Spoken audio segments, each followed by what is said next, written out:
देवः शरण्यः सर्वसिद्धिदः भक्तानां मनसाम्भोजे नित्यं विराजते प्रभुः।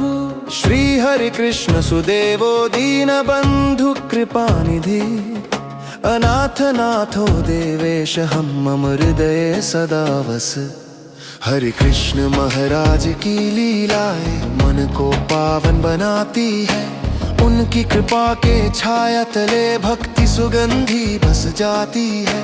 दीपक ज्योति परम देवम सर्वरोग निवारणम धूप दीप प्रदीपेन देव प्रियता सदा नघ। दीपो ज्योति परमं ब्रह्म दीपो हरतु पापकम्। दीप प्रागट्ये मंगलम शौर्य स्मरणं गुंजतु। शौर्य स्मरणोत्सवे पुण्यं भक्तानां भावभाजनं स्वामी नारायण देवस्य कृपापातं शुभं भवेत्।